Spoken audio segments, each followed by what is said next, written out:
Chers amis internautes, bonjour. Merci de prendre le rendez-vous hebdomadaire de votre émission préférée Info Hebdo qui vous décrypte l'actualité politique nationale de la semaine sur ESAE Télévision. Cette semaine, l'actualité politique nationale s'articule autour de la tenue du scrutin lié aux élections législatives de 2019 qui ont connu de nouveaux éléments d'appréciation pour son effectivité. Une réunion des présidents d'institutions de la République élargie aux médiateurs de la République tenue le lundi 1er avril dernier a décidé de la poursuite du processus électoral. Le Conseil des ministres en sa séance hebdomadaire du mercredi 3 avril dernier décide que le gouvernement, appréciant la situation, prendra toutes les dispositions nécessaires à la bonne tenue du scrutin des élections législatives du 28 avril 2019.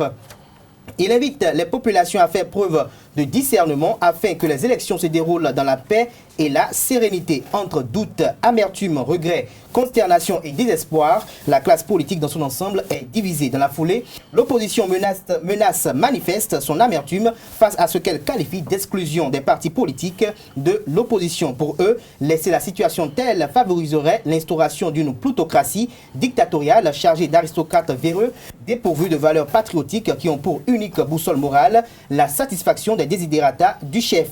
Pour des analystes politiques, la situation est inédite depuis l'historique conférence de février 1990 et le Bénin aujourd'hui s'apparente à une bille maintenue sur une table en verre et qui pourrait tomber au moindre mouvement brusque, se retrouver à terre. Ainsi, ils pensent qu'il ne serait pas bienséant de laisser l'Union progressiste et le Bloc républicain, les partis politiques nés il y a moins de 6 mois, effectuer un test de popularité. Le peuple en tant qu'entité empirique est instrumentalisé de part et d'autre. Et ce samedi 6 avril, chers amis internautes, le président Patrice Talon vient de passer 36 mois, soit 3 ans, à la tête de la République du Bénin. Nous ferons le débat dans un instant et rassurez-vous en toute responsabilité et équité. Et j'ai l'honneur et le plaisir de recevoir pour vous, chers amis internautes, Agapit Napoléon Maforican. Il est consultant média communication, analyste politique. Il sera avec Médéric François Gongo, éditorialiste, chroniqueur, fondé du quotidien Actu Express.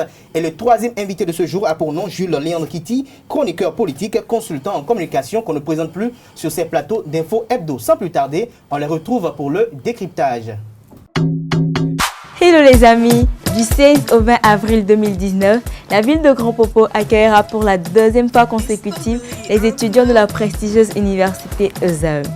Ce séjour de 4 jours vise à offrir un moment de répit et de réjouissance à nous étudiants qui faisons de cette université la référence en matière de l'excellence. Entre nous étudiants, nous partageons des valeurs et montrerons au public nos talents de chanteurs, de danseurs, de joueurs, de mannequins et même d'humoristes. Grand Popo Acte 2, c'est une soirée Miss ESAE avec de nombreux lots. C'est aussi une soirée cinéma et une nuit de l'excellence.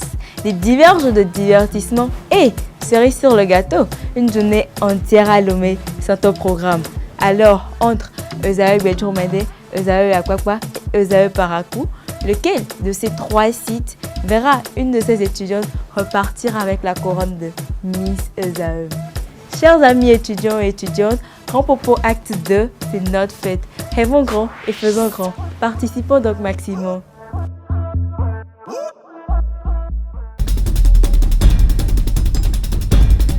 Le décryptage de ce jour, comme je l'annonçais à l'entame de cette émission, se fera avec Médéric François Gongo. Bonjour. Bonjour, très cher ami, et bonjour. Merci d'avoir accepté notre invitation. Vous êtes chroniqueur, analyste politique. Vous êtes fondé du quotidien Actu Express. Vous êtes face à Agapit Napoléon Maforican, consultant média communication, analyste politique. Bonjour. Bonjour Kader, bonjour téléspectateurs et internautes et tous ceux qui s'intéressent à ESAE TV. Jules Léandre Kitty, bonjour. Bonjour Kader et bonjour à tous. Vous êtes chroniqueur politique, consultant en communication. C'est bon. Alors Médéric François Gongo, vous êtes journaliste, vous êtes analyste politique. Quelle appréciation faites-vous de la situation sociopolitique actuelle au Bénin? Il y a crise. Ah bon? Pourquoi de ce ton, vous affirmez qu'il y a crise? À la limite, le Bénin se retrouve pour la première fois depuis l'amorce du renouveau démocratique dans une situation conflictuelle, illustrée par un combat autour des élections législatives sur fond de défense d'intérêts inavoués. Je m'explique. Depuis le renouveau démocratique consacré par la conférence nationale, il y a un référentiel qui a toujours régenté le jeu politique. En 3 aspects. Adopter à la conférence nationale comme fondamentaux du système politique en expérimentation aujourd'hui. La démocratie de type libéral, l'état de droit et le pluralisme, j'allais dire pluralisme. En ces trois aspects, je constate avec regret que l'actuel gouvernement n'a réussi qu'à faire jouir au peuple du droit démocratique, lui enlever les privilèges, les acquis liés à l'état de droit, mais est en train de foutre en l'air les principes fondamentaux du pluralisme politique. Et c'est là le débat fondamental. Il a été adopté au niveau de l'économie, le libéralisme économique, au niveau de la politique ou du politique, il a été adopté le multipartisme intégral que nous avons mis en œuvre durant au moins 25 à 26 ans, qui a des limites qu'on doit réformer, d'où l'importance des réformes de tout système qui s'inscrit dans une dynamique pour aller vers une évolution. Le chef de l'État a donc raison de parler de la refonte du système partisan. On en avait déjà parlé en 1998, lorsque le ministre Yali Sepo était là. J'ai du plaisir à le répéter.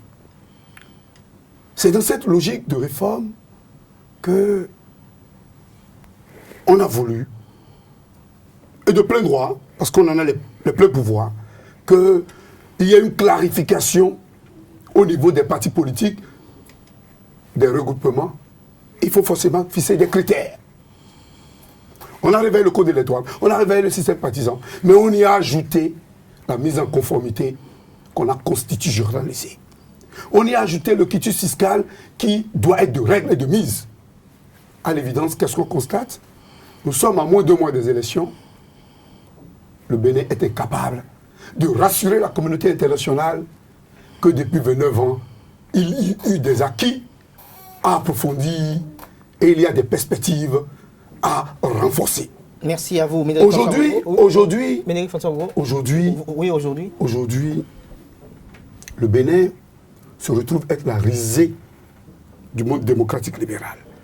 La CEDEAO, l'Union africaine, était au chevet de la démocratie béninoise. Un branle-bas à l'intérieur, même les soutiens les plus faibles du chef de l'État, en appellent à la paix, en appellent à la concorde. Me dire qu'il n'y a pas de problème, c'est ou bien on est sur une autre planète dans un autre pays, ou c'est fait preuve d'une relative et inexcusable myopie intellectuelle. Je crois que Agripide Napoléon Mafoïkan a écouté de manière peut-être plus ou moins studieuse votre argumentaire et il a quelques commentaires à cet effet. Non, écoutez, je pense qu'on n'a pas besoin de temps de développement pour montrer que notre classe politique n'a pas changé. Elle est toujours à se prendre la tête à la veille des élections. Tellement de bruit. Après, on se rend compte que c'est... Mais Agripide, est-ce qu'il y a crise actuellement? Non, il n'y a pas crise. Il n'y a pas crise. Il n'y a pas crise. Il n'y a pas crise. Il n'y a pas crise. Il y a friction. Il y a une sorte de malaise d'une classe politique qui n'arrive pas à jouer le jeu. On n'appelle pas ça crise. La crise, il faut encore beaucoup plus. On est en friction. La crise, c'est quand le système est bloqué. Il y a crise quand le système est bloqué. Le système n'est pas bloqué. Le système fonctionne. Mais les acteurs du système, les organes du système, les éléments du système ont des problèmes d'adaptation. Donc on n'est pas en crise, il y a des frictions, il y a quelques dysfonctionnements. Et quand on dit dysfonctionnement, ce n'est même pas organique. C'est des dysfonctionnements conjoncturels d'acteurs. C'est des dysfonctionnements conjoncturels. Quand j'appelle dysfonctionnement organique et quand j'appelle dysfonctionnement conjoncturel d'acteurs. Dysfonctionnement organique, c'est si les organes du système étaient en crise. Les institutions tournent, les tests n'ont pas été pris de manière discriminatoire. Les tests ont été régulièrement pris. Les lois incriminées, le code électoral, comme la charte des partis politiques, ont été régulièrement discutées, votées dans une assemblée normale et avec majorité et opposition, un débat clair, chacun a voté. Et ces 2 lois votées à près de l'une à près de 95%, parce qu'il n'y a qu'un seul député contre, l'autre à pratiquement 75-80%. Alors on ne peut pas, en appliquant des tests votés dans ces conditions, dire qu'il y a crise. Si des éléments du système maintenant, c'est comme dans une salle de classe, s'il y a quelques étourdis qui n'arrivent pas à suivre, et j'aime bien utiliser l'expression d'étourderie, parce que ça fait partie un peu dans une race d'hommes, il y a toujours quelques-uns qui tiennent la queue, parce qu'ils dorment, parce qu'ils sont perdus, parce qu'ils n'arrivent pas à suivre le mouvement, ils sont distraits. Hein. Vous savez, quand vous tenez une salle de classe, vous avez toujours des enfants qui sont perdus. Ils sont déjà à la maison, ou sur le terrain de jeu, quand les autres sont là à être studieux. Donc, quand ceux-là n'arrivent pas à suivre le mouvement, vous ne pouvez pas dire qu'il y a crise. Quand des acteurs politiques, au moment où ces lois étaient votées, dans un esprit clairement établi, code électoral et charte des partis politiques réduit le nombre de partis politiques considérablement. Donc, resserrer sur le rang. On doit comprendre que, naturellement, il y a un certain nombre de précautions à prendre pour se mettre à jour.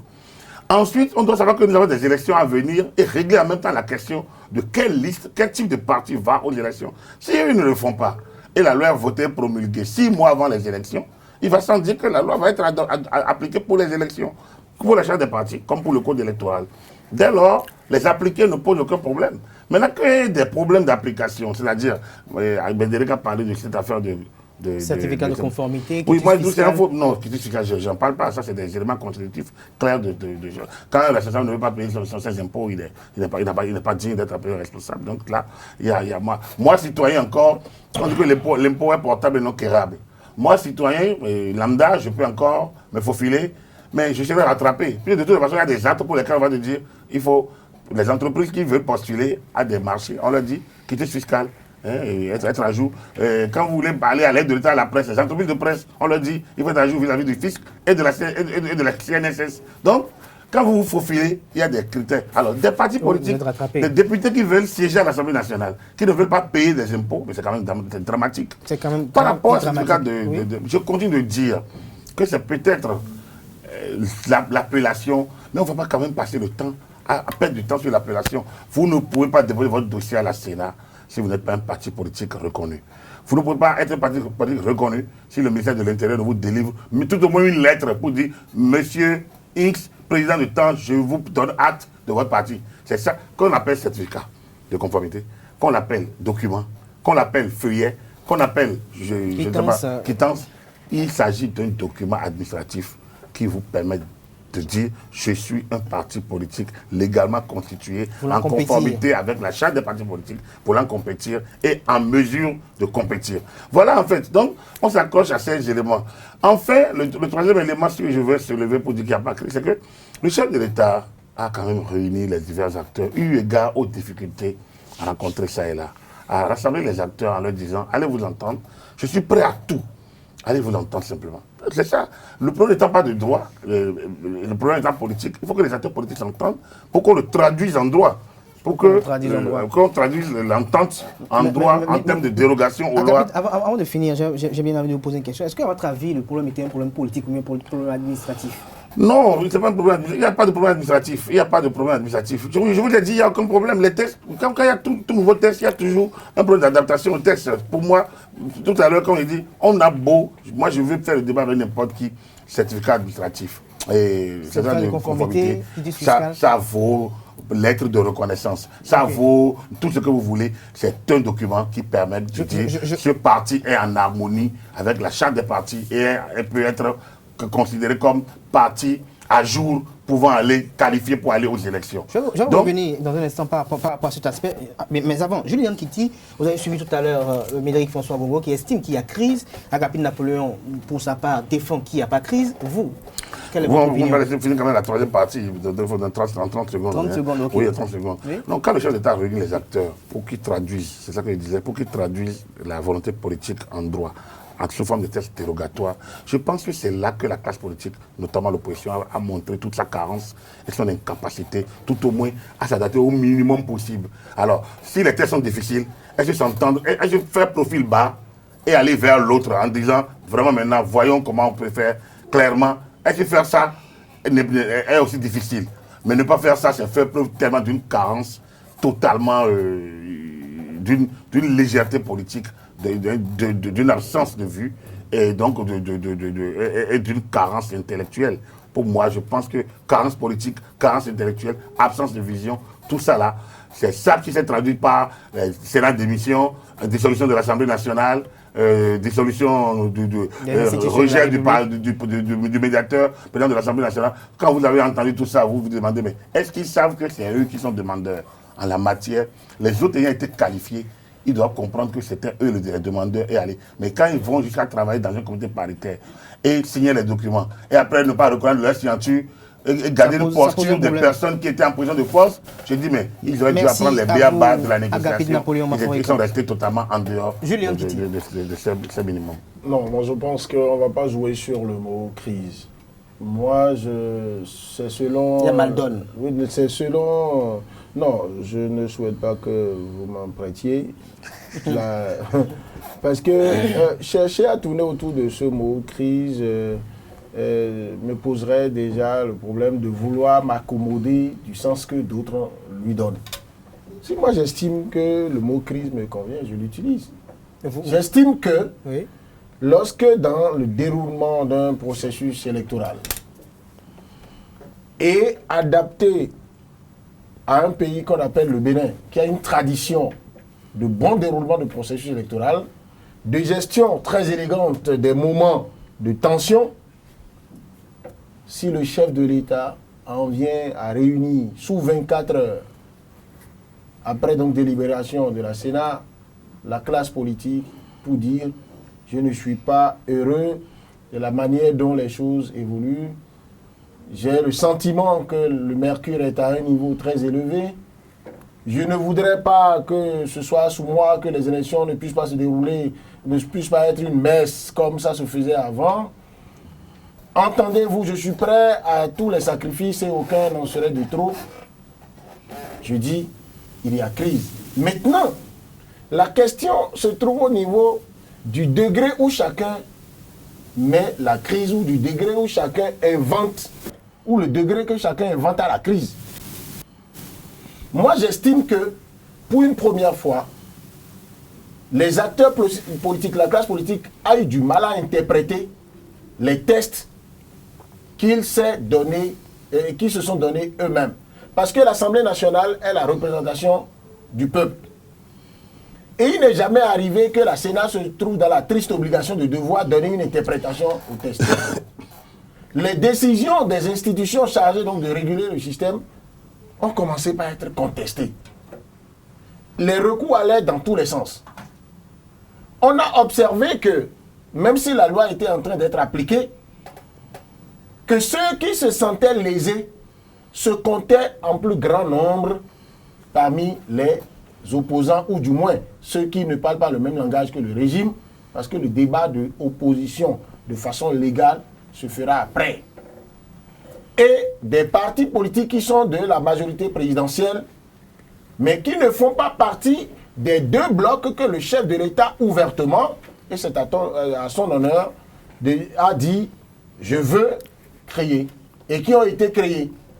Et je vous ai déjà dit sur ce plateau que l'un des facteurs qui m'amène moi à avoir ma part d'admiration pour le président Patrice Talon, c'est que depuis 1990, c'est le seul président que j'ai vu qui fait tout ce qu'il a dit d'avance.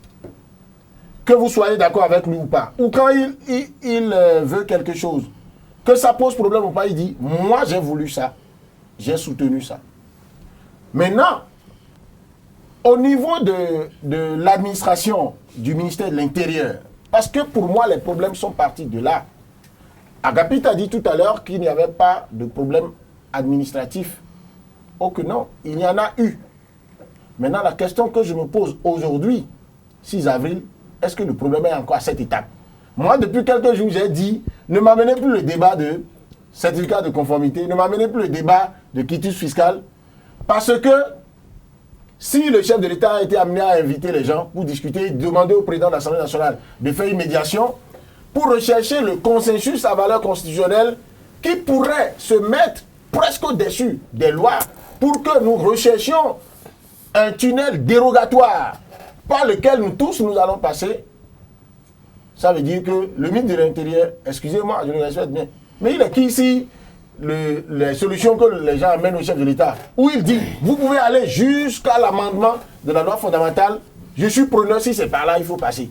Mais si les gens n'arrivent pas à s'entendre, et j'ai entendu, et c'est ça aussi je voudrais le déplorer, j'ai vu beaucoup de personnes, j'ai découvert que les acteurs politiques manquent de doigté en matière de négociation. Parce que, autant j'ai vu certains mouvanciers, en tout cas certains ténors, des progressistes et républicains, dire, j'ai dit certains, parce qu'il y en avait qui avaient de la retenue, certains disent, oh mais nous on n'a aucun problème, c'est eux qui ont des problèmes, c'est eux qui nous disaient qu'on faisait les lois BMP, maintenant eux-mêmes ils n'ont qu'à régler leurs problèmes, on n'a aucune proposition à faire, je les ai vus trop suffisants, alors que le temps jouait contre nous, c'était la nation qui était en jeu. Mais j'ai vu... C'était pas à eux de faire des propositions. Non, attendez. C'était pas à eux de faire des propositions. Attendez. Même s'ils n'étaient pas là pour faire les premiers pas, refuser de discuter avec les autres, de donner leur avis en temps réel. Ils l'ont fait. Retarder les choses. Ils l'ont fait dans le côté paritaire. Non, attendez. La commission paritaire est l'organe qui n'était pas prévu, qui a été créé, qui était composé de 5 personnes. Oui, donc oui, à ce niveau-là, je pense qu'un travail sérieux a été fait par les deux parties. Là où j'ai déploré le comportement des gens, dans les débats, vous sentez du côté des représentants, des ténors de ces deux partis politiques, une envie de dire, s'ils trouvent solution à leurs problèmes, bon, on étudiera. Au niveau de l'opposition, ce qui a fait échouer les choses, j'ai dit la dernière fois sur un autre plateau, on est en train de négocier pour sortir d'une crise politique et j'entends un ténor de l'opposition dire que le gouvernement a été maudit sur les questions d'électricité, qu'on a fait test à Maria Aglita et tout le Bénin dans le noir, donc ils seront encore maudits. Pour moi, si je suis en négociation avec vous et que vous passez le temps de me maudire, et ce qui s'est passé, il y avait des acteurs de l'opposition aussi qui passaient leur temps à quitter le contenu des propositions qui sont dans leurs documents pour aller sur les médias dire il faut chasser le ministre de l'Intérieur, le ministre de la Justice, il faut emprisonner tous les membres de la Sénat et il faut user de tous les articles qui permettent de faire insurrection ou bien désobéissance civile. Pour moi, dans le même timing là, ça ne permettait pas de négocier. Du coup, ce qui s'est passé, lorsqu'on a fini les cartes à ce niveau, le président de la République, j'ai l'impression, lui, qui avait pris le risque de dire « allez vous entendre », les gens peuvent lui prêter toutes sortes d'intentions. Mais je dis pour peu qu'il l'a dit, je vous l'ai dit, c'est mon grand-père qui m'a appris que même si vous soupçonnez quelqu'un d'avoir de mauvaises intentions, quand il prêche la morale, la bonne conduite, applaudissez-le, dites-lui, continuez à lui dire « c'est bien, tu es bon » et faites le pas que vous devez faire. On en est là aujourd'hui, le chef de l'État, j'ai l'impression qu'il s'est dit, ok, quand on va arriver au 15 mai et qu'on n'aurait pas organisé les élections, c'est moi, Patrice Talon, qui serai comptable de ce qui va advenir. Parce que dès qu'il y a cafouillage, dès qu'il y a insurrection ou dès qu'il y a, je vais faire gros, ça n'arrivera pas, je touche du bois, guerre civile dans un pays, plus aucune loi ne peut réguler ça. Et celui qui est élu président de la République, c'est lui qui en est responsable. J'en finis en disant, comme je l'ai observé au niveau de certains acteurs, tout n'est pas perdu. Et là où je rejoins Médéric, c'est que il ne faut pas se fermer les yeux en disant que depuis 90, les schémas, les tableaux qu'on avait eus là, que ceci n'est pas inédit. Jamais nous n'avons eu la CEDEAO et l'ONU venir en amont avec autant de préoccupations à nos cheveux. Souvent, le Bénin faisait l'exception en faisant quoi? Nous organisons notre messe électorale, nous finissons et on demande de venir valider par des experts aujourd'hui. Maintenant, est-ce que pour autant, il faut se mettre le couteau à la gorge? Peut-être que le Bénin vit sa crise de croissance parce que depuis 90, on a eu une démocratie avec des lois qui étaient élaborées dans un contexte où on avait soif de se libérer du totalitarisme. Mais est-ce que depuis 90, nous avons bien réfléchi? Regardez comment les questions de révision ont été abordées. On s'est dit, ah non, il ne faut pas faire. Non, il ne faut pas faire. Le vrai débat ne s'est pas fait. J'ai l'impression que face à la crise de croissance, face à la recomposition de la classe politique, face au renouvellement de la classe politique, nous nous sommes trouvés, nous tous, incompétents. Et nous sommes face, certes, à un problème. Appelez-le. C'est comme moi, je dis souvent, les noms qu'on donne à Dieu. Vous pouvez l'appeler Allah, Dieu, c'est Bolissa. l'essentiel, c'est qu'il est l'aide suprême. L'aide Donc suprême. appelez ça crise, mal donne, ou tout ce que vous voulez. Le Bénin vit une situation préoccupante qui demande à ce que chacun joue sa partition et que devant le tribunal de sa conscience, il ne soit pas responsable de la violence, de ce qui va remettre totalement en cause les acquis démocratiques. Parce que quand on accuse le président d'aider à remettre en cause les acquis démocratiques, mais si en face ce qui est proposé, c'est la violence, si en face ce qui est proposé, c'est la déstabilisation de ce qu'il reste de ce patrimoine démocratique, moi je ne suis pas d'accord. Et j'ai aimé la posture tenue il y a 24 heures par l'UDBN qui a dit: nous voulons aller aux élections. Nous avons tout fait devant le ministère de l'Intérieur. Nous voulons nos papiers pour aller aux élections. Le chef de l'État peut encore faire quelque chose, même en quelques heures, mais nous sommes pour la paix et nous sommes contre tous ceux qui veulent. Le chef de l'État peut encore faire quelque chose, Médéric François Bongo. L'UDBN a également, je dirais, précisé qu'il a tout fait pour participer aux élections. Mais on constate, peut-être avec beaucoup de désolation, que depuis que les différents partis politiques ont effectué des corrections et ont envoyé au niveau du ministère de l'Intérieur, à ce jour, le ministère de l'Intérieur n'a encore statué sur aucun dossier, on n'a encore aucune décision qui disent que est-ce que FCBE est conforme actuellement à la nouvelle charte des partis politiques, est-ce que l'USL l'est, est-ce que l'UDBN est-ce que cela dénote aussi du processus qui est plus ou moins enrhumé? Je salue la dédramatisation de la situation par mon vis-à-vis, parce qu'il faut toujours dédramatiser pour ne pas donner l'impression qu'on veut agiter le spectre du déluge. Mais je me réfugie dans un scepticisme béat pour chercher à comprendre ce qui peut amener un chef de l'État élu avec son 5% des voix, ce qui peut l'amener à être en difficulté, à telle enseigne que, au moment où nous devons marquer les 3 ans de son arrivée au pouvoir, faire le bilan, présenter ses réalisations, fêter, nous en sommes du moins à reprocher au chef de l'État et à tout le système la mise en belle de la démocratie béninoise. Les actes sont à foison pour le prouver. Les multiples assauts contre l'état de droit, on l'a vu en repris, les arrestations sans justification, les exilés politiques. J'en viens, s'il vous plaît. S'il vous plaît, je me suis tu. Tout à fait, allez-y. J'ai laissé mes deux vis-à-vis. Allez-y, Médéric François. Mais c'est pas pour autant qu'il faut dire n'importe quoi. Allez-y, Médéric. Donc, on a remarqué. Il n'y a pas d'arrestation. Je vous en prie, la dernière décision de la Cour africaine des droits de l'homme et des peuples, demandant l'annulation d'une décision de la CRIET, n'est pas à prendre à la légère. Si on pense qu'on peut faire comme on veut, ne pas suspendre quand la Cour africaine des droits de l'homme et des peuples demande, alors que le Bénin a signé tous ces accords, si on pense dans un pays qu'on peut sélectionner ceux qui doivent participer à des consultations électorales pour lesquelles nous avons combattu le meilleur combat, en 89, en 90, on n'a pas vu ceux qui sont là. C'est normal, je le dis. Puisqu'ils ne connaissent pas le prix de la démocratie, ils peuvent jouer avec l'avenir du destin. Il ne faut pas laisser dire des choses. Pour vous dire, un enfant est né après la Révolution, qui n'a pas participé à la Révolution. Pour vous dire, faut pas dire des choses. Si vous laissez dire des choses comme ça, oui, comme oui, si tout le monde devrait aller là. Tout le monde devrait se poser son. Si quelqu'un est élu au tête d'une élection, on ne peut pas me dire qu'il n'a pas participé. C'est parce que les gens ont souhaité. Je vous le concède. Donc ne dites pas que les gens ne connaissent pas le prix de la démocratie. Personne n'a de leçon de démocratie à faire personne. Merci à vous, Agabi. J'aimerais être rassuré que l'on n'a pas inventé le certificat de mise en conformité pour par magie ne donner que des autorisations aux 2 partis qu'on a créés et que, entre-temps, au niveau de la Sénat, l'on a parlé d'un document que je n'ai pas voulu voir parce que c'est du domaine de l'illégalité. Mais j'ai ouï dire que ce document stipulait que les 2 tendances hétéroclites du pouvoir en place également ne sont pas hétéroclites parce que venant d'horizons divergents. Qu'est-ce qui les unit? Est-ce que c'est l'idéologie? La discipline. Qu'est-ce qui les unit? La discipline. Est-ce que c'est œuvrer pour le bonheur du peuple qui nous présente des bilans du pouvoir pour appâter l'électorat?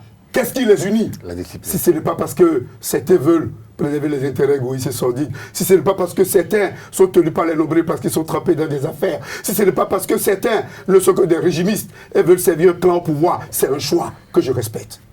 Mais respectez aussi le choix des autres. De vouloir participer de vouloir participer à une messe électorale comme ça n'était toujours le cas au Bénin. Mais est-ce que quelque part, est-ce que quelque part l'opposition elle-même n'a pas joué quelque Je vous part. dis, vous voulez que je vous parle, et en toute sincérité, pourquoi le chef de l'État n'a pas voulu qu'il y ait la compétition? Les opposants... Pourquoi vous affirmez que le chef de l'État n'a pas il ne veut pas. Il ne veut Pourquoi pas. vous affirmez cela? Il ne veut pas. Les faits sont... Écoutez, pourquoi on consulte les présidents d'institutions à quelle fin? Et on laisse parler quelqu'un qui est illégal. Le médiateur n'est plus dans une position légale. Je vous en prie.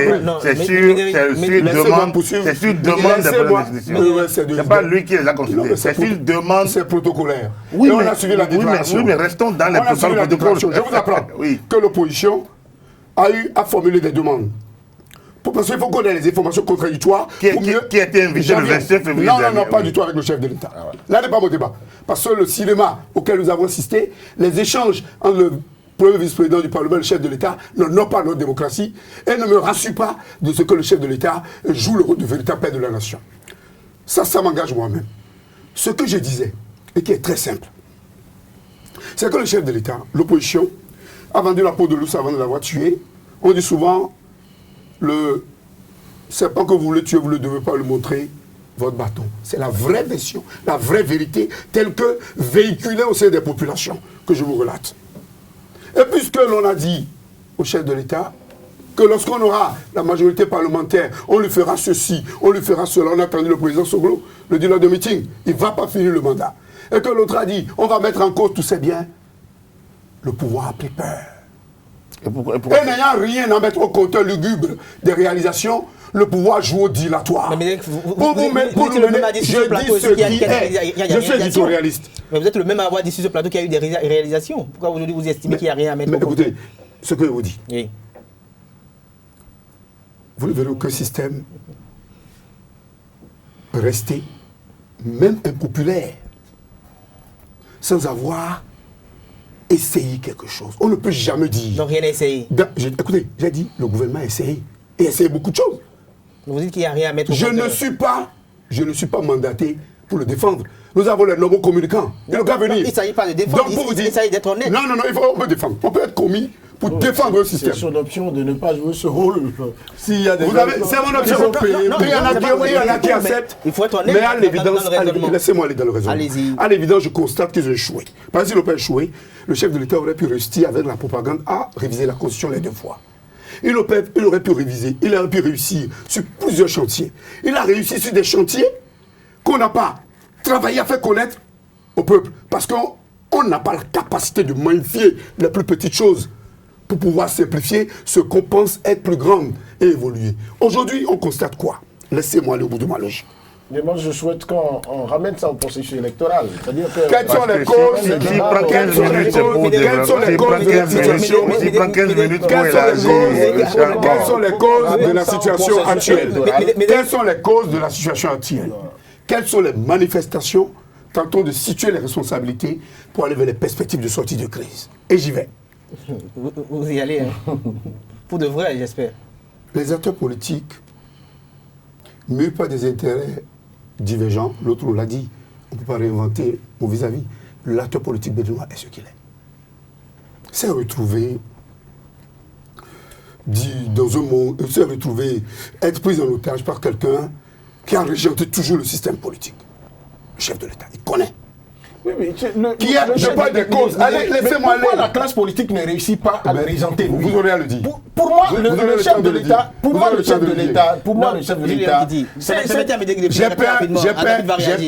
j'ai peint un schéma. Comment on a pu Frédéric ouvre trop le champ et quand nous sortons du champ. On ne sort pas du champ. Qu'est-ce qui concerne le chef de l'État qui aurait régenté? Qu'est-ce qui le concerne? Laissez-moi le bout de ma logique.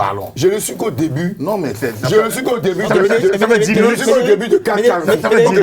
Allez-y très rapidement. Non, allez-y très rapidement. Très rapidement, allez-y. On vous interrompt parfois pour qu'on puisse mieux comprendre. Parce que moi, si on présente le chef de l'État... Non, Julien Kitty, permettez à Médéric. Non, je n'ai plus rien à dire. Vous n'avez plus rien à dire. Non.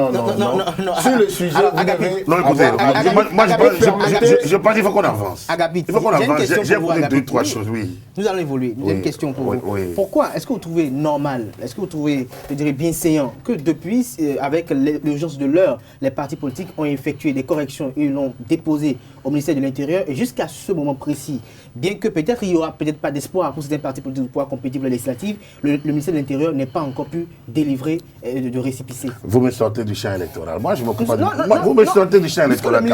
Je vous dis, à partir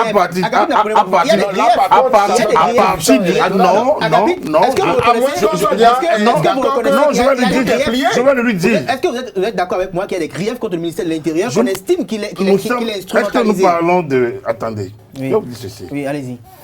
Pourquoi le ministère de l'Intérieur n'organise pas les élections depuis 1995? Pourquoi? Dans toute démocratie, c'est le ministère de l'Intérieur. Pourquoi on a dû créer des organes de gestion des élections?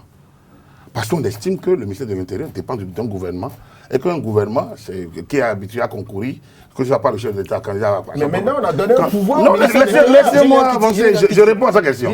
Permettez, s'il vous plaît. Président de la République, candidat à sa propre succession, ou ministre, ou député, ou le ministre, il peut être amené à être juge et parti. Mais non, laissez-moi continuer, laissez-moi. Oui. La confusion, non, je suis dans le champ. Non, attendez, fait contre fait. C'est pédagogique. Non. Je vous laisse même terminer. Je n'ai encore rien dit de péremptoire, je donne des faits. C'est vous qui appréciez ce que je dis de Absolument, péremptoire. Ce sont les téléspectateurs. Non, les internautes. Nous venons chacun ici de pan. J'en viens parce que j'arrache la parole. Je le laisse arracher, mais ça va aussi acheter. Il n'y a pas de problème, c'est de bonne guerre. Mais s'il quitte le champ, il faut que vous mettiez votre débat. S'il quitte le champ, il n'y aura pas de débat. Je suis dans les élections pour constater qu'il y a des causes qui nous ont amené à cette situation et que ces causes peuvent trouver des responsabilités tant au niveau de l'exécutif, de l'opposition, que de la société civile qui n'existe plus, et même de la presse. Non. Je constate, laissez-moi aller, laissez-moi développer, c'est simple ça. Ce que je dis, c'est du béaba. Ok, allez-y. C'est dans toutes les écoles, on enseigne ça dans toutes les écoles. Mais quand vous dites que la presse n'existe plus... Mais je ne vends rien. Pourquoi vous avez Nous avons 50 journaux. On a au moins 45 propagandistes. La régie publicitaire est utilisée pour manipuler la presse. On donne de l'argent à qui on veut. Vous voulez que je continue? Ok, je reviens. C'est vous qui nous amenez sur d'autres pistes. Donc, j'ai parlé des responsabilités. Pas pour culpabiliser quelqu'un. Mais je quitte les responsabilités pour ne pas donner l'impression que je veux défendre l'opposition, qui, empêtrée dans cette difficulté interne, n'a pas pu s'unir pour voir très tôt venir le danger et anticiper sur tout ce qui se passe. Je ne suis pas payé pour le faire. Pas pour absoudre une mouvance. Mais est-ce qu'il faut être payé pour le faire? Laissez-moi aller. Okay, c'est une expression. Donc, une mouvance qui, tétanisée, sur place, est capable de magnifier les maigres résultats, joue à compter sur la volonté du chef de l'État. Là, il a dit, mais joue à compter sur la volonté du chef de l'État de les nommer, de les désigner députés. Pour constater que les acquis démocratiques sont démontés. Pour constater que l'on veut réinventer un autre Bénin en un temps record. Quelle louable ambition. Parce que le Bénin tel qu'il est n'est pas bon. Si le Bénin tel qu'il était bon, les acteurs politiques qui régentaient la vie publique depuis des lustres n'allaient pas voter pour une loi pour se retrouver hors jeu. Le président Nago, le président Moussou, le président Koul, tous ceux-là, s'ils savaient qu'ils allaient se faire harakiri, ils n'allaient pas voler des lois emballées, des lois drôles, comme le dirait l'autre. Et pour dire à mon vis-à-vis que ce n'est pas parce qu'on a voté des lois que ces lois sont forcément de bonnes lois. Les meilleures dictatures se nourrissent d'une multiplication de lois. Je ne le fais pas dire aux grands penseurs dont je tais le nom. Merci à vous, Médéric François Bobo, Agapit Napoléon Mafroïcan. Très rapidement. J'espère que vous me laissez le temps de développer. J'espère que vous me laissez le temps de développer ma question. Agapit Napoléon Mafroïcan, il se fait que le ministère de l'Intérieur est impliqué dans le processus. Le ministère de l'Intérieur doit délivrer des certificats de conformité. Il a rejeté dans un premier temps tous les dossiers. Après, il a délivré à 2 partis politiques. De manière je dirais expressive, il y a des partis politiques qui ont organisé des congrès et qui ont déposé à nouveau des dossiers. Mais jusqu'à ce jour, on a vu la célérité avec laquelle le ministère de l'Intérieur a traité les dossiers des 2 partis politiques qu'ils ont voulu corriger. Mais pourquoi, depuis à ce jour, le ministère de l'Intérieur ne statue pas sur le cas des autres partis politiques, malgré la crise, malgré tout ce que l'on peut dire, malgré tous les commentaires qui s'articulent autour de cette affaire? Vous me laisserez répondre à votre question et vous me laisserez répondre également à d'autres choses que j'ai entendues, ça et là. Parce que, non, là, vous ne me coupez pas. Bien, vous me laisserez le temps de développer. Je vais vous répondre rapidement, parce que je n'ai pas envie de perdre du temps là-dessus.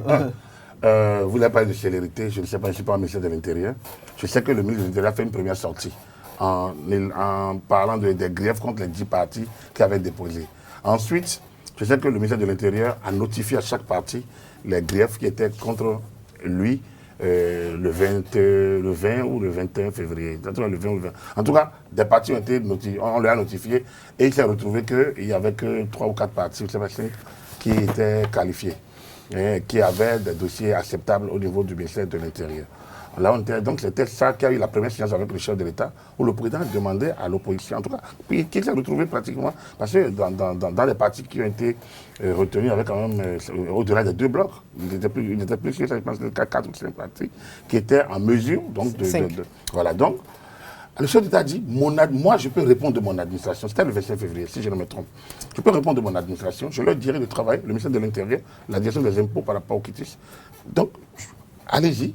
Je demanderais qu'il fasse vraiment le travail. Même s'il faut qu'il travaille au-delà. Parce que mystérieusement, l'Union sociale libérale. Moi, en tant que consultant, j'aurais été consultant de l'opposition. Je leur aurais dit, quand vous quittez le chef de l'État, vous allez directement au ministère de l'Intérieur, vous allez directement à la DGI et vous maintenez la pression.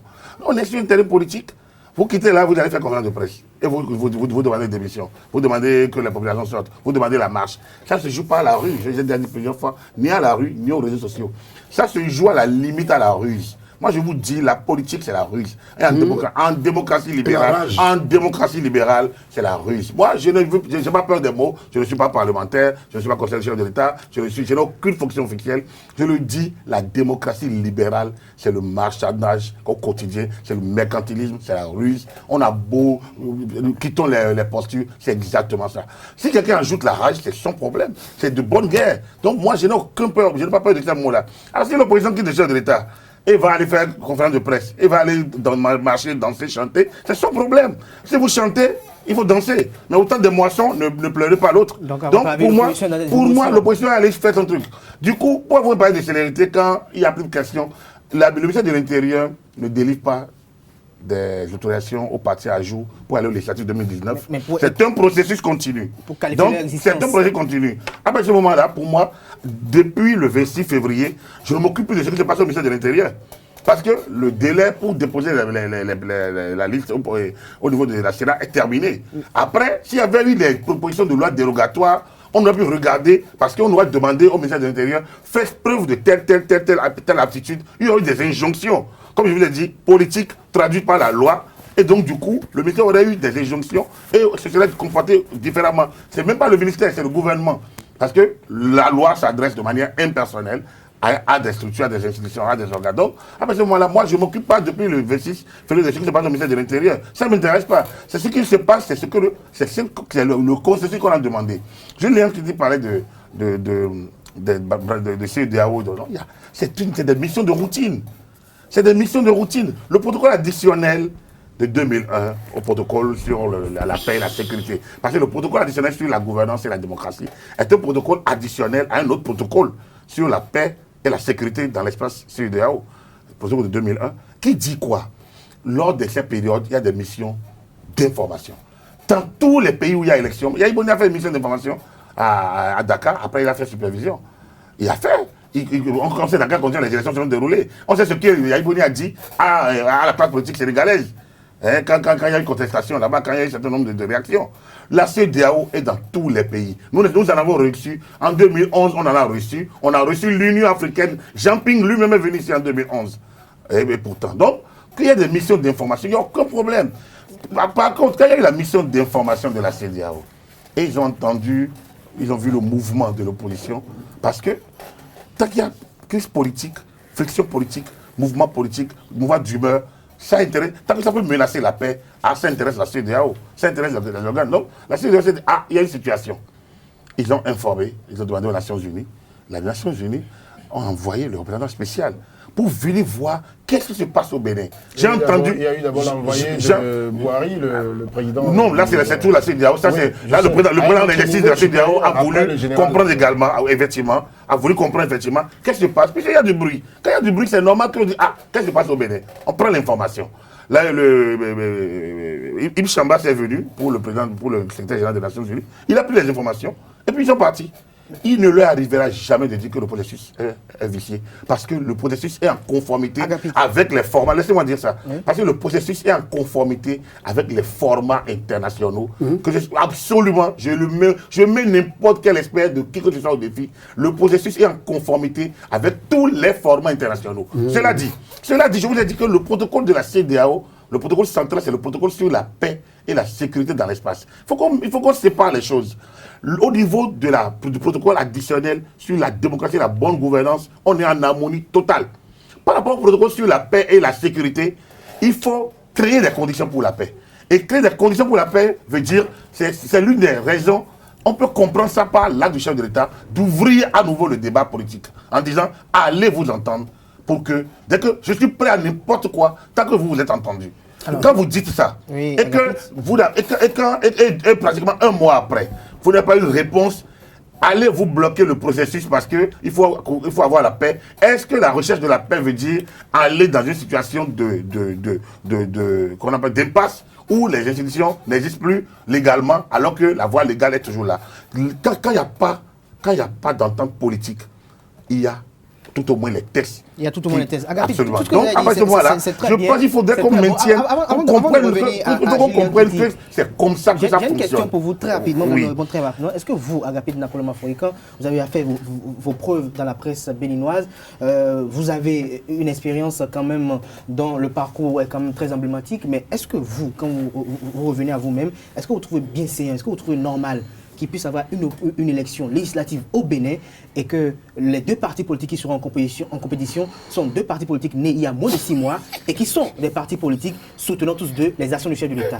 Mais avec vous savez, moi je n'ai pas d'état d'âme. L'émotion est nègre, la région est élève. Je n'ai pas d'état d'âme, moi. Je ne suis pas émotif. Tu m'as posé une question, je réponds. Ne me coupe pas. Quand je réponds à une question, c'est tout. Moi, je n'ai pas trouvé normal ou anormal. Qu'est-ce qui est violé? Attends, qu'est-ce qui est violé? Pour moi, le débat parlementaire est tellement sérieux que quand les gens laissent le vrai débat et vont aller chercher la rue ou les réseaux sociaux, je dis, mais quand vous avez chanté tout le temps, au moment de la semence, ne soyez pas les premiers à crier oh la paix, oh la famine, oh la guerre, oh la paix. Donc, soyez responsables de vos actes. Je dis, l'émotion est nègre. Moi, je n'ai pas choisi ou ne pas choisir. Je constate simplement quoi? Par rapport au texte, il y en a qui ont fait une posture de blocage. Après, on nous a amené qui on dit que c'est mauvais. Après, on dit qu'il y a une polémique sur un texte aussi clair que l'article 242. Je trouve ça tellement bizarre pour l'intelligence africaine, où on dit que non, tel le quartier latin, qu'on avait du mal même à expliquer un texte aussi simple que l'article 242 du code électoral. On a toujours voulu montrer qu'il y a crise, montrer qu'il y a blocage, montrer qu'il y a des gens qui veulent bloquer un système. Ça, laissez-moi le dire, vous avez posé une question, vous allez laisser me dire tout à l'heure, laissez-moi dire ce que j'ai envie de dire. Donc, oui, absolument. Chacun son temps. Laissez-moi dire. Chacun son temps. Donc, pour moi, on a dit 242. Après, on revient pour dire que les lois sont mortes. On a dit le ministère de l'Intérieur. On vous dit, allez-y. Vous allez à la rue. On dit que, bon, voilà, il n'y a que 2 chefs d'État. On dit que le président de l'Assemblée va faire consensus. Mais attends, les gens, ils se sont retrouvés dans la commission paritaire.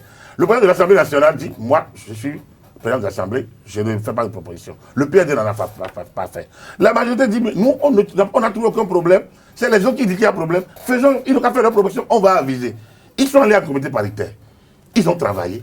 Ils se sont même entendus, puis ils ont signé un rapport. Assez. Mais quand vous signez, mais on aurait au moins votre signature. Au minimum, Eri Oundete, Gabayaya, député à l'Assemblée nationale, mes représentants, ne sont pas en mesure d'honorer leur signature. Ils ont signé et après ils se sont dédiés. Ce n'est pas responsable, ce n'est pas honorable. Merci. Donc du coup, personne ne les rend responsables de leur signature. Personne ne les rend responsables de leur signature. Ils ont signé, ils se sont dédiés. Au même moment, on dit on recuse le président. On recuse ici. Personne ne les rend responsables. Et on dit la majorité est arrogante. La majorité va courir après eux. J'ai noté que la majorité a gardé une posture plutôt sobre en disant nous allons, je déjà demande, nous sommes ouverts. Vous allez voir de 6 mars jusqu'au 21 ou 20, jusqu'au moment où le dépôt, 28, du 6 au 27 ou 28 février, du 6 mars au 26 ou 28 mars, l'opposition a gardé une posture, et la majorité présidentielle a gardé une posture globalement propre en disant nous allons dans la logique. Or, il n'y a eu pas moins de 4, 5, 6 sorties de l'opposition qui ont attaqué, alors que c'est eux qui sont en position de demandeurs. Donc, c'est eux qui sont en position de demandeurs. C'est eux qui sont demandeurs. Donc, oui, je suis libre de c'est ma lecture.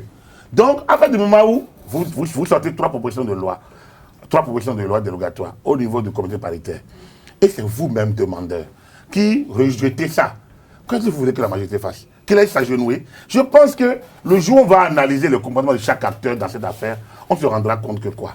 Qu'on a comme je vous l'ai dit, une opposition stéréotypée, incapable de réflexion, incapable de vision prospective, et c'est eux qui veulent nous conduire au désastre. Je vais finir par ceci. Mais Julien dit que toutes les fois les élections étaient faites, non? En 2001, la même opposition, moi je ne parle pas des hommes, je parle des positions, la même opposition a refusé que nous allions aux élections avec la LEPI. Il a fallu la Cour constitutionnelle. Et quand la Cour sort une décision, et on tente de contourner par là. La Cour a sorti, on tente de contourner. On a appelé à manifester contre la Cour constitutionnelle en 2011 ici. Donc dire que les causes dans lesquelles on est allé aux élections législatives et présidentielles en 2011 sont tellement dramatiques qu'on ne peut pas les comparer à aujourd'hui. Quand on me dit que aujourd'hui c'est... Non, dans l'absolu, il faut lire le rapport de la Cour constitutionnelle. Il faut lire le rapport de la Cour constitutionnelle. Il faut lire le rapport de la Cour constitutionnelle sur la direction de 2011. Et vous vous rendez compte comment la Cour de président Pamela de Robert Dessous était ahurie du comportement de notre classe politique. Je ne veux pas nous renvoyer à 2001 où on a eu des refus successifs d'aller au second tour parce que la liste électorale aurait été. Donc, dire que nos élections sont toutes des fêtes, c'est faux. C'est pas vrai. Merci, nos élections sont des moments de tension et il faut mettre fin à ça. Alors, Julien Kiki, on parle d'élections législatives inclusives, mais le débat est focalisé beaucoup plus sur le côté des acteurs politiques de l'opposition en ligne de mire, l'Union sociale libérale, Force Républicaine émergente et Restaurer l'espoir. Mais il y a également d'autres partis politiques soutenant les actions du chef de l'État, mais qui ne sont pas dans la compétition. Mais lorsque le président de l'Assemblée nationale a été commis de pouvoir rechercher un consensus, est-ce que lui-même, dans sa démarche, il n'a pas failli parce qu'il a travaillé au sein du comité paritaire et c'est après les travaux du comité paritaire qu'il a décidé après de consulter Boniaï, Nicéphore Delors Soglo pour après introduire encore une autre proposition parallèle. Est-ce que l'obtention de consensus, le défaut de consensus ne relevait pas de sa responsabilité? Non, on passera, Kader, toute la vie à aller chercher dans la démarche de recherche de situation des responsabilités, à mettre au cou de chacun, de chaque acteur. Non, mais tout à l'heure, il parlait de pédagogie. Est-ce que dans la pédagogie, est-ce qu'il n'a pas failli? Attendez, je peux concéder que dans la pédagogie, Adrien Oumbédi a fait des erreurs. Quelle est la base d'erreur? Quelle est la proportion d'erreurs qu'il a commises qui a tout mis en l'air? Je dis, ce que le chef de l'État a confié à Maître Adrien Oumbédi, si nous n'étions pas en crise, si nous n'étions pas en situation exceptionnelle, le président Oumbédi aurait pu dire au président de l'Assemblée de la République, c'est pas à vous, dans un contexte de séparation de pouvoir, de me dire d'aller demander à la classe politique de s'entendre ou bien d'aller à l'Assemblée nationale demander aux gens de s'entendre pour faire un consensus qui va se mettre au-dessus même de la Constitution. Mais on était en situation exceptionnelle. Le chef de l'État aussi pouvait dire, mais ce que la Sénat a fait, elle est en droit de le faire. Ce que la Cour constitutionnelle a fait en déboutant ceux qui ont déposé des recours, elle est en droit de le faire. Le processus se poursuit. Mais je vous ai dit ici, et j'ai l'impression que personne n'en tient compte, aucune loi ne régit le cafouillage. Et un chef d'État en exercice est parfaitement responsable d'un cafouillage s'il advient. C'est fort de cela que le chef de l'État dit, c'est vrai, la loi est en train d'être appliquée, mais il y a des éléments, des facteurs qui aggravent la crise de confiance par rapport aux décisions des instances chargées de les prendre. Oui, nos élections, il y a eu toujours, la période d'élection dans tout le monde entier a toujours été une période de tension. Mais au Bénin, je répète, le degré de tension que nous avons eu, mais les tensions étaient souvent circonscrites. D'accord? L'inédit aujourd'hui, c'est que les tensions sont allées dans tous les sens. Interprétation des lois. Dites-moi que dans l'interprétation, il y a eu un code électoral au Bénin une fois où l'interprétation a posé autant de problèmes. Je suis en face de gens qui sont plus âgés que moi. Je les ai retrouvés dans la profession de journaliste. Mais j'ai suivi un peu, depuis 90, comment le Bénin s'est comporté. Je dis il y a quelque chose d'inédit. Le code n'a aucun problème. Non, mais en cela, le code n'a aucun je ne me l'explique pas le fait que le Bénin, depuis 90 à aujourd'hui, ça fait la trentaine d'années, il y a une crise de croissance. Ça veut dire qu'il y aura une zone de turbulence pour qu'on passe à autre chose. Maintenant, jusqu'où on va dans le fait de passer à autre chose. Mais ce que je ne voudrais pas non plus dans ce débat, qu'on banalise, c'est que peut-être je le trouvais long dans ce développement, Médéric François Gongo. Mais comment on en est arrivé, même si la loi dit, républicains et progressistes sont deux partis politiques distincts. Donc si on prend le droit au premier degré, que les deux participent à une élection, parce que la Sénat les a désignés, validés comme ceux qui doivent y aller, pour moi là, aucun problème. Mais il se fait que la Sénat qui a le droit de valider les listes là, a validé deux. Mais au sein de la Sénat, comme si nous étions en Côte d'Ivoire, où nous avons une CENI, où le président de la CENI veut proclamer des tendances et qu'un autre commissaire vient lui arracher les papiers, comme si nous étions en Côte d'Ivoire, le président de la Sénat, poussé par l'opinion, qui dit ça c'est gros, hein, vient faire une conférence de presse. Que à sa place, j'avoue, je ne l'aurais pas fait. Je ne l'aurais pas fait. Et il dit non, nous avons fait le travail suivant les règles de l'art. Le commissaire Mbedi dit c'est faux. Voici les preuves que les deux listes validées avaient aussi des problèmes. Et le président de la Sénat commet l'erreur de sa vie de dire que cette faute était mineure et légère. Pour moi, c'est pas la chronologie. Restituer au président de la Sénat la chronologie. Ce n'est pas du tout la chronologie. D'accord. Alors, restituer à la chronologie. Parce que si vous présentez les choses comme ça, vous touchez à la chronologie et les faits sont... Tout à fait. Non, la chronologie, c'est quoi? Oui. Est-ce que, oui ou non, au cours de la même sortie, dans un timing qui se contient entre 24 et 48 heures, le président de la Sénat a dit ce que vous racontez sur les réseaux sociaux là, ce que les gens disent pour que la Sénat a pris parti en fait de poids de mesure, ce n'est pas vrai. Et il a rappelé que c'est la même Sénat qui a organisé est-ce que dans la même période, le commissaire Mbedi n'a pas révélé que si on lui reproche après d'avoir mis dehors des documents qui ne devraient pas sortir, c'est un autre débat. Est-ce qu'il y avait, la Sénat nous a présenté cette sérénité là, cette cohésion, cette synergie d'action entre commissaires qui permettent de nous rassurer et de savoir que c'est un travail scientifique correct qui a été fait à ce niveau. Les erreurs mineures et légères, je ne sais pas. Il a expliqué. Si je me trompe, si ces adjectifs ne sont pas sortis de la bouche du président de la Sénat, dites-le-moi. Pour moi, je le dirai partout. C'est une erreur même de sortir ça. Sans doute, mais parce que pour moi, le président de la Sénat, vous savez en droit, quand vous posez un acte, pour évaluer, pour apprécier les effets juridiques d'un acte que vous posez, chacun peut choisir, il y a deux bornes. Je peux choisir de me poser la question, de prendre la borne qui consiste à dire, est-ce que celui qui a posé l'acte est autorisé à le poser? Je m'en fous si vous dites que l'acte ne vous plaît pas, ça vous met mal à l'aise. Ça blesse vos intérêts. Un autre peut dire, est-ce que l'acte posé respecte les droits de l'homme ou bien respecte les droits de la grande majorité? Et chacun défend. C'est pourquoi vous voyez les juristes sur le même article qui est parfois limpide. Chacun trouve des moyens de défendre une position. Mais moi qui ai posé l'acte, si tant est que je suis convaincu que la loi me donne le droit de le poser, j'en parle plus. Surtout que ma parole peut venir jeter de l'huile sur le feu. C'est ce qui s'est passé au niveau de la Sénat. Alors, ce que je vais vous expliquer en allant rechercher ça, c'est que ce soit au niveau de la Sénat, que ce soit avant la Sénat au niveau du ministère de l'Intérieur, que ce soit au niveau de ces organes qui ne sont pas les institutions constitutionnelles chargées de réguler un certain nombre de questions liées au fonctionnement des institutions, ils ont raté l'occasion de se taire. Parce que, quand vous retournez au ministère de l'Intérieur, les problèmes sont partis d'où? Je connais le cas de l'IDBN, je sais tout ce qui a été fait. Jusqu'à aujourd'hui, il n'y a plus rien à faire pour convaincre le ministère de l'Intérieur de ce qu'il faut donner ce papier. Je ne fais même pas le débat de pourquoi la Cour constitutionnelle a pris la décision de dire qu'il faut un certificat de conformité. Dites-moi, moi je ne fais pas de ceux qui étaient heureux de dire qu'on parle de certificat de conformité. Dans le code électoral, on a parlé de la charte, on a parlé de conformité à la nouvelle charte. Il faut un acte. Ça veut dire qu'il faut un acte. Si l'acte devient certificat, c'est plus fort même qu'une simple attestation qu'on vous donne. Mais le problème là, quelle est l'exploitation que l'administration du ministère de l'Intérieur en fait après?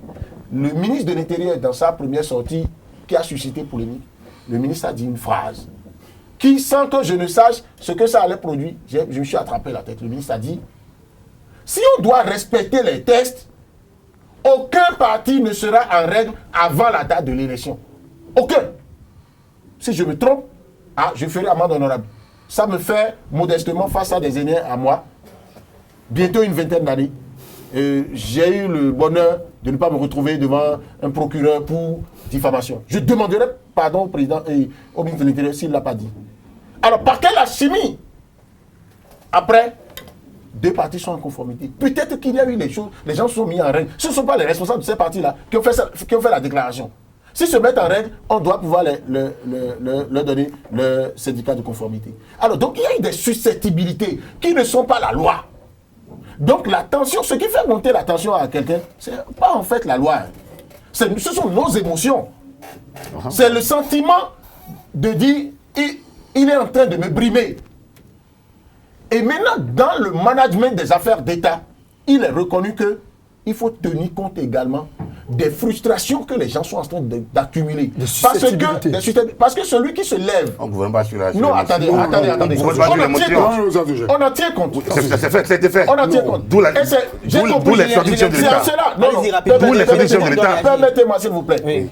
C'est en cela que j'ai salué, je le répète, c'est de l'intelligence en matière de gestion des affaires d'État qu'après la délibération de la Sénat, le chef de l'État n'est pas attendu 48 heures pour convoquer non plus seulement l'opposition, mais la classe politique au palais. Donc on parle de là une nouvelle dynamique. Oui, c'est important. Le chef de l'État, ce qu'il a dit, là où les acteurs politiques se sont trompés, sur la mise en application de la mission que le chef de l'État a confiée au président de l'Assemblée nationale, je pense qu'il leur a confié tous la mission, mais en disant, président de l'Assemblée nationale, Maître Adrien Mbedi, toi qui as 77 ans, toi qui es homme politique depuis ce temps-là, tu as une expérience qui permet de gérer cette affaire-là.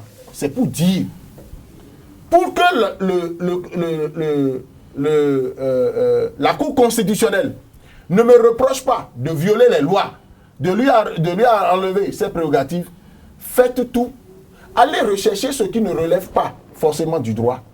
Venez, pour peu que ce soit marqué du sceau de l'entente entre vous tous, on parlera avec les organes qui s'occupent du droit. Et si ça doit passer par la prise de nouvelles lois, puisque c'est chez vous à l'Assemblée nationale, vous le faites. Mais on s'est empressé de penser que le débat doit se mener uniquement à l'Assemblée nationale. C'est pourquoi vous avez vu Maître Adrien Mbedi concerter des partis politiques, même qui ne sont pas représentés à l'Assemblée nationale.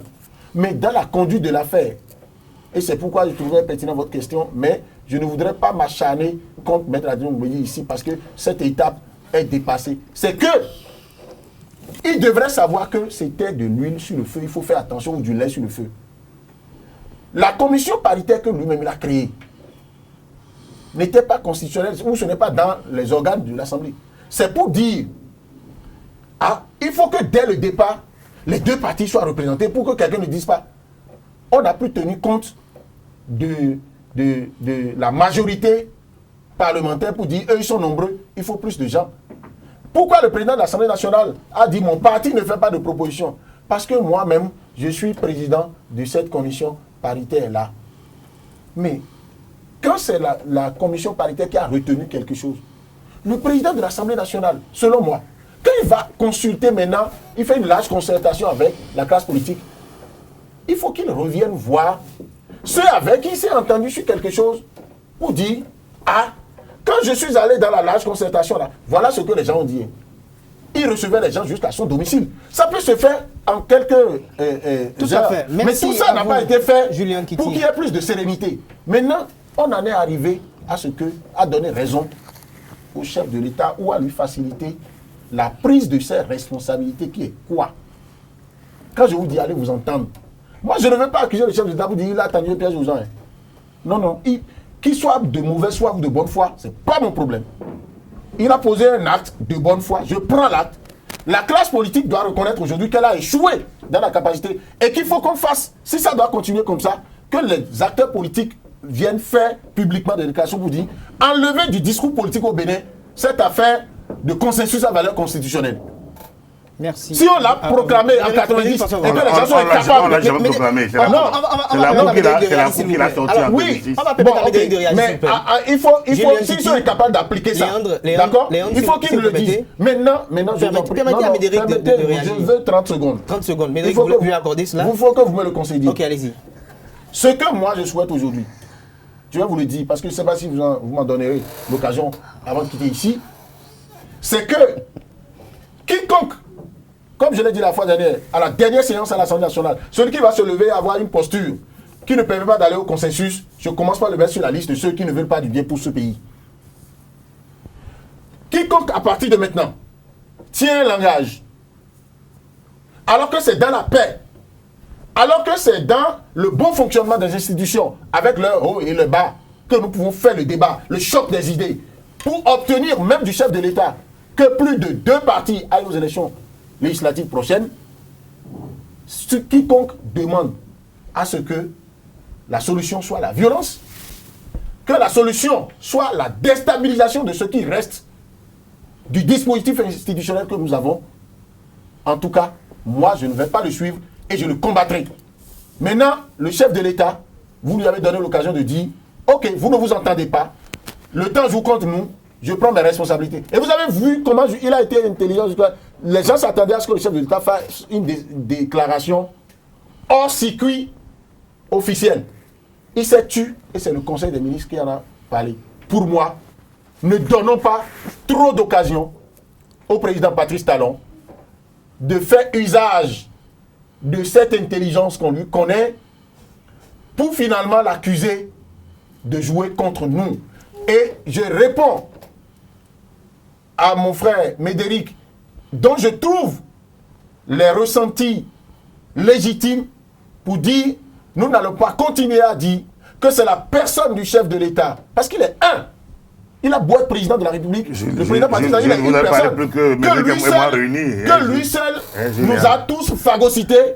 Lui seul a pris tout en otage. Je pense qu'on a la possibilité, d'accord, de faire le débat avec lui, de faire le jeu politique avec lui, pour que lui-même, un compétiteur, quand il sent que là c'est bloqué, il s'arrête, il trouve un autre, il discute avec les gens. Merci à vous, Julien Kitty. Médéric François Gongo. Oui, d'abord, je rassure mon jeune frère que je n'ai pas de ressentiment. Je n'ai pas de ressentiment, je ne suis ni partisan ni courtisan. Je vois qu'il est proche de l'UDBN, je le lui concède. Je défie cette tendance politique qui dirait aujourd'hui que je participe à ces réunions. Je ne suis pas partisan. Non, moi je ne vous ai pas accusé. Non, je ne vous ai pas soupçonné. Moi j'assume ma proximité avec l'UDBN. Et jamais je n'ai dit. Et là, je la respecte. Oui. Et là, je la respecte. Oui. Je la respecte pour dire. Et l'UDBN fait partie des partis politiques qui n'ont pas eu la validation de la Sénat, mais qui tiennent un langage de paix et qui disent là où se trouve le problème. L'UDBN a participé à toutes les réunions, à toutes les séances. C'est une nouvelle prise de parole. Ok. Mais je sais concéder mon temps à mes vis-à-vis. Je constate aujourd'hui... Vous allez très rapidement pour qu'on passe au dernier panel pour clore cette émission. 62 députés étaient membres du bloc de la majorité présidentielle. J'en vois 36 qui ont signé le document appelant à la poursuite du document. Il y a un problème. Je constate que Jean-Baptiste Elias de Fonac a dit que des 36 qui ont signé, il y en a, il a même donné des noms qui ne sont pas en règle vis-à-vis du fisc. Il est passé à côté. Je peux y aller? Il est passé à côté. Je peux y aller? Non, Agapit, Je n'ai pas empêché. Je constate aujourd'hui... Mais concédez qu'on glisse quelque chose sans bloquer la personne. Ça nous permet... Il était calme quand Oui, même. mais c'est un débat. Je constate... Médéric est maître en la matière, vous savez très bien. Quand même. Je constate... Pourquoi vous voulez dire... Mon cher ami... Il change les règles, madame. Mon cher ami, je constate qu'il était impossible de réaliser le consensus au niveau d'un Parlement à qui l'on a donné trop de pouvoir, notamment la majorité, pour faire passer certaines lois. Mais un Parlement qui se retrouve aujourd'hui réveillé d'un profond sommeil et qui découvre qu'il ne joue pas véritablement son rôle. Le président de l'Assemblée l'en a eu à ses dépens par rapport à cette convocation et par rapport à cette écoute. Je constate qu'à ce niveau, on n'attendait pas d'avoir le consensus. On savait qu'il n'y aura pas le consensus. Et on m'a signalé que le rapporteur ou le président, tous du bloc de la majorité présidentielle, n'étaient pas présents et qu'on était obligé de renvoyer la séance. Je constate. Donc, il faut de renier les scientifiques. Pour le règlement intérieur de l'Assemblée, c'est réglementaire. Permettez à Médéric d'y aller pour qu'on puisse évoluer. Je constate aujourd'hui, il faut constater, analyser un peu, aller vers les perspectives. Je constate tout simplement, il faut que j'aille vite vraiment, qu'aujourd'hui l'opposition politique a décidé d'user de l'article 66 de la Constitution qui permet au peuple d'être souverain et de désobéir lorsqu'il constate que ce qui a été dit ne se fait pas et que ce que la loi permet n'est pas mis en œuvre. C'est dangereux ce que vous dites. Non, je constate. C'est dangereux. Je n'ai rien dit. Okay, si. Je constate. Si. Après tous ces constats, je me permets d'analyser en prenant par le dernier bout que le Bénin est à quelque part du précipice. Et ne pas savoir qu'on est en situation difficile, c'est embourber le chef de l'État dans la gadoue, c'est le laisser dans le labyrinthe dans lequel il se trouve, parce que lorsque vous voyez un chef d'État qui a 62 députés, commencez pas à appeler tout le monde de toutes parts, c'est qu'il est en difficulté. Il est en difficulté. On ne... Non, laissez-moi aller. Oui, allez-y. Est-ce que le présenter tout le temps en difficulté permet... Non, là n'est pas le débat. Lorsqu'on va reconnaître qu'il est en difficulté, nous allons évoluer l'approche pour le règlement de la situation sera tout autre. On ne va pas continuer à lui dire tu as raison, mais on continue à pas lui dire tu as bien voulu faire, mais tu t'es retrouvé face à certaines considérations et que tu as oublié de réajuster son tir pour dire que tout ce qui se passe aujourd'hui au Bénin est tout sauf la démocratie. C'est votre avis et vous le partagez. Tout ce qui se passe aujourd'hui au Bénin, attendez-moi, ou deux partis politiques qui ont subi une mutation, pas mitose, refusant de devenir des frères siamois, se présentent aux élections au Bénin. Je crois qu'il y en a, comme le président Patrice Talon l'a dit, et le président Nicéphore Sogolo l'a dit, qui se trompent de pays et d'époque. Je reste avec vous, Médéric François Bongo. Nous sommes presque à la fin de cette émission. Le président Patrice Talon ce jour. Ah non, on va rester. Il faut qu'on conclue. Il faut qu'on conclue le président. Il y a des choses qui ont. Si je parlais. On n'a pas parlé des 3 ans. Les bilans. Vous perdez du temps à ne pas tolérer. On va parler. Si vous voulez réagir, je vous demande de rester très concis. Oui, je vais rester. Vous avez resté plein de minutes tout à l'heure. Non, une minute grand maxi. Médéric, je reviens. Permettez-lui. Il faut qu'on puisse changer de sujet. Dans ce reproche-là, ils ont parlé que... Non, je suis tapé. Non, on va continuer. Ok, Agapit, allez-y, de manière très concise. Quand Médéric parle, c'est comme si... Oui, allez-y. Médéric est le chef de l'État. Médéric a donné son avis qui ne peut pas être... Je suis obligé, moralement, c'est son avis, physiquement, d'aider le chef de l'État. Parce que je ne lui demande rien. Je n'attends pas de l'argent de lui, mais ceux qui sont payés, je prends mon temps.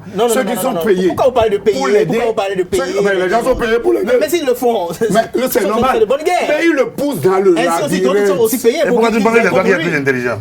Non, je suis donc les gens qui sont payés disent ce qu'ils ont dit. Je peux laisser les gens tu as dit ce que tu as dit. Tu as dit ce que tu veux dire. Tu as dit non. Les gens qui sont payés disent ce qu'ils vont dire. Je peux laisser. Laisse les gens dire. Non, pourquoi tu parles plus intelligent toi seul? Non, du tout. Défaut de consensus donc, ici également. Je ne suis pas du tout intelligent. Donc, ceci. Oui. penser qu'une certaine opposition irresponsable appelle le peuple. C'est fort, c'est fort. Irresponsable. C'est fort. Je dis, Vous avez parlé d'article. Moi, Vous avez parlé d'article 26. Je pense que c'est dangereux. Aujourd'hui, vous avez fait le tour de la ville. Vous avez quel opposant dehors et où? Quand vous avez quel opposant dehors et où pour faire quoi? Quand hier, j'entends, mercredi 3 avril, j'entends que l'opposition doit sortir et qu'on demande aux gens de sortir pour défendre la démocratie. Moi, je n'ai pas entendu le mot d'ordre. Vous n'avez pas entendu. Moi, je l'ai entendu. Et je pense que... Il y a des messages. On n'a pas eu incitation à ce qu'on utilise des armes ou des choses. Non, on ne peut pas demander d'utiliser des armes. C'est à la loi. Je suis d'aucun parti politique. Je pense que... Mais je n'ai pas besoin de faire profession de foi. On peut même... Un débat politique n'est pas encore mal. Non. Donc l'univers n'est pas clair. Exact. Donc chacun cherche son univers. Il n'y a pas de souci. Vous savez, dans ce pays, il faut que l'on ait ceci. Nous devons être zen, tout le monde. Personne n'a de morale à faire, personne. Il faut que chacun, quand on dit que faisons les choses normalement. Tout à fait normalement. Le Parlement, c'est le haut lieu de la politique politicienne. C'est la seule institution où il est permis de faire de la politique. Le chef d'État, quand il venait, il n'a pas de majorité au Parlement. Il y a des gens qui étaient élus, FCBE, qui étaient gens pour voter pour Commune Koutié en mai 2015 et qui ont rallié la majorité. C'est un accord de gouvernement qui fait que Oui, donne-moi une minute là. C'est un accord de gouvernement. Si tu me coupes, c'est un accord de gouvernement qui fait que le chef d'État a une majorité. Mais injurer les majorités parlementaires, c'est faire plus de déni de démocratie. Le Parlement fait deux choses, voter la loi et contrôler l'action du gouvernement. 3 choses, la représentativité. Donc, après ce moment-là, dénier aux parlementaires leurs actes politiques, c'est faire preuve de carence intellectuelle. Merci. Nous sommes presque à la fin de cette émission. Médéric François Gogo, Patrice Talon a fait 3 ans à la tête du pays. Très rapidement, en 2 minutes, vous nous dites ce que vous pouvez retenir. Les Béninois se retrouvent dans la misère alors qu'ils étaient pauvres, il a dit devant le clergé il y a 1 an et demi, rien n'a changé. Le processus démocratique est grippé. Je peux y aller vite. Je peux y aller vite. C'est vous qui vous mettez à sourire. Il ne nous regarde pas. Le processus démocratique, comme on ne l'a jamais vécu au Bénin, est grippé, enrhumé, on a les passes, on a le blocage où on est en crise. Le chef de l'État se retrouve le dos au mur. Les rapports de force ont changé. L'opposition n'arrive pas à retrouver tout son calme. Le chef de l'État des réalisations. Il faut qu'il ouvre d'autres fronts de lutte. Le Bénin est crispé aujourd'hui autour des élections. S'il ne travaille que pour les élections, il n'aura rien à présenter.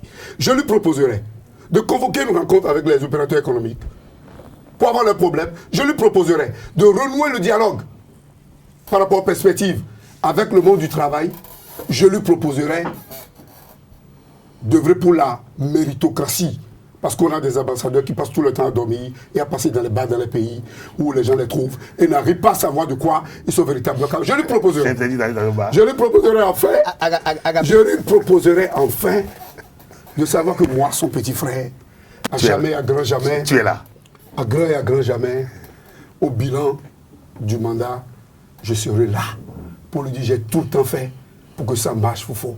Mais qu'aujourd'hui, ceux qui le carré dans le sens du poil, l'ont poussé dans le labyrinthe. Et il sortira du labyrinthe. Il a la situation, mais tout simplement parce qu'il doit considérer, accepter que des frères siamois ne peuvent pas concourir. Merci. Et qu'il doit rentrer dans l'histoire par la grande porte, et marcher sur les talons de permettre que le jeu démocratique se déroule, encore que en face, l'entente virtuelle que l'on voit n'est pas celle qui est de la réalité. Il peut avoir le temps d'imploser cette opposition, de recouvrer une autre majorité, de finir son mandat à beauté, pourquoi pas de gagner les élections municipales à venir.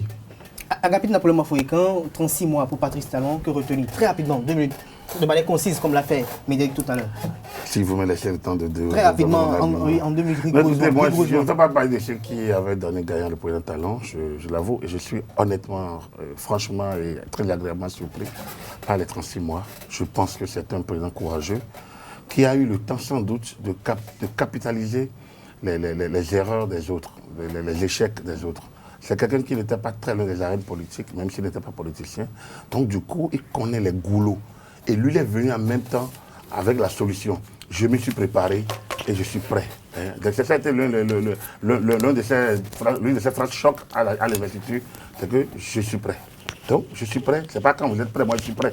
C'est pas que si vous voulez être prêt, si vous voulez changer, soyez prêt vous. Non, ici c'est je suis prêt. Et dans le je suis prêt, on le sent. Du coup, moi je trouve que le Bénin a une chance énorme avec Patrice Talon. On ne fait pas d'omelette sans casser les œufs. Les réformes font mal. Le changement fait mal parce que ça touche aux intérêts. Donc, les mécontentements, c'est normal. Mais le peuple doit comprendre. C'est qui le peuple? C'est la jeunesse. Nous, d'un certain âge, certaines de nos aînés qui s'agitent, se lamentent parce que c'est vrai, parce que les prébendes sont terminées, il n'y a pas de perspective, ils regardent devant, pas grand-chose à se mettre sous la dent. Or, les jeunes qui ont 30 ans, 25 ans, 20 ans, 15 ans, ils doivent se dire, ah, c'est pour nous que tout ça se fait. Moi, je me range dans cette catégorie, pas parce que je suis jeune, je suis entre deux âges. J'estime que ce que Talon fait aujourd'hui, quand les fruits vont venir, nous, on sera déjà d'un certain niveau. Mais je regarde nos enfants, je regarde nos jeunes enfants, je me dis, Talon est une chance pour le Bénin. Et honnêtement, pour quelqu'un de son âge, de son rang social, prendre tant de risques alors qu'il aurait pu prendre une certaine posture de moi, je ne touche à rien. Donc, prendre ces risques-là, moi, je trouve que c'est sérieux. Et il faut l'encourager à aller de l'avant. Merci. On ne peut pas donner ça sans casser les yeux. Il est sur le bon chemin. Et il n'a qu'à poursuivre et surtout ne pas regarder dans le rétroviseur et ne pas écouter les oiseaux de ralentissement et de l'immobilisme. Les sirènes de l'immobilisme, il faut qu'il les vainque pour que nous ayons de l'avant. Pour que le Bénin mange. Merci au président. Merci au président. Aussi, que retenez-vous de la gestion du président Patrice Talon en 3 ans? Non, je constate que si vous posez la question 1000 fois, vous n'entendrez pas de choses concrètes pour qu'on vous dise telle réalisation. Et pourtant, il y en a, et il y en a beaucoup, qu'on n'avait jamais vu, et dans des dimensions qu'on n'avait jamais vues, parce que justement, la sérénité n'y est pas. Parce que justement, ce bilan de 3 ans tombe dans une zone de turbulence, les élections. D'accord? Ce qui fait que, même si, contrairement à certains autres avis, moi j'étais parmi ceux qui conseillaient le chef de l'État pour sa communication aujourd'hui, la tournure que prend le processus électoral, je ne vais pas m'époumoner à dire « ouais, j'ai fait Marie Agueta, j'ai fait ci, j'ai fait ça ». En campagne, les gens vont en parler. Parce que ça ne va pas avoir l'impact qu'il faut. Exactement. En communication, il faut voir le contexte. Mais ce que j'ai envie de dire, c'est que le chef de l'État, en 3 ans, a eu le mérite de pousser la branche la plus difficile de ces réformes-là à un niveau, c'est dur, hein, mais je pense que c'est courageux. Les réformes institutionnelles et politiques, là, c'est la branche la plus difficile, parce que c'est là où il y a plus de polémiques. Si le chef de l'État, quand il a voulu réaliser mariage de l'État 2, il a besoin de conseil d'église, il a besoin de faire débat. Mais pour aller sur les lois, pour faire élection, pour revoir le nombre de partis, il a besoin de concerter les gens. Là où on en est aujourd'hui, je voudrais l'inviter, d'accord, à ces 3 ans-là, à marquer sa part, la prise d'une décision, d'une responsabilité. Il le fait déjà. S'arranger pour que, je l'ai dit ailleurs, les élections législatives, là, qui sont les premières de l'ère de la rupture, aient une teinte inclusive. Ce n'est pas écrit dans la Constitution. Non, attendez. Ah, donc c'est pas, on ne va pas vers des élections inclusives. Toucher aux lois. Attendez. On va vers des élections. Toucher aux lois, personnellement. Le candidat peut sélectionner. Toucher aux lois. Julien Kiti, allez-y très rapidement. Non, c'est Bédéric. Agapit Napoléon. Julien Kiti, allez-y, s'il vous plaît, jusqu'à la fin. Aucun d'entre nous ici, sur le plateau, n'a été élu en 2016. C'est lui, Patrice Talon. Les pouvoirs que la Constitution lui donne, les pouvoirs que ses fonctions lui donnent, là, s'il a démarré des consultations, c'est parce qu'il s'est dit, je veux faire quelque chose au-delà de ce que strictement les lois demandent. Est-ce qu'il est au-dessus de la loi? Non, il n'est pas au-dessus de la loi. Mais je dis, ne l'empêchez pas. Ne l'empêchez pas. S'il a envie de prendre une décision, on est loin de lui. Non, une décision courageuse là où il est, pour que même si ce n'est pas au degré voulu par l'opposition ou voulu par les gens qui ne parlent pas le même langage, un caractère inclusif de ces élections-là apporterait une plus-value dans la consolidation de ce qui reste de notre démocratie. Mais les faucons te diront que... Non, il faut laisser les gens... Faucons. Non, ceux qui sont en zone confortable, Jules Léandre, il faut les laisser tenir le langage. Mais lui, il a une décision à prendre. Mais la paix, rien que la paix, s'il vous plaît. Julien Kiti, vous êtes chroniqueur politique, consultant en communication. Vous êtes à côté de Médéric François Gogo, éditorialiste, chroniqueur fondé du quotidien Actu Express. Vous étiez tous deux face à Agapit Napoléon Mauricain, consultant médias, communication, analyste politique. C'était un faux hebdo de ce 6 avril 2019 en toute convivialité. Mesdames et messieurs, merci pour l'attention, merci pour la fidélité. Le rendez-vous est pris pour le samedi prochain pour d'autres numéros. D'ici là, portez-vous bien et passez un agréable week-end en compagnie de nos programmes sur les 3 www.ezaetv.bj. Bon week-end à toutes et à tous.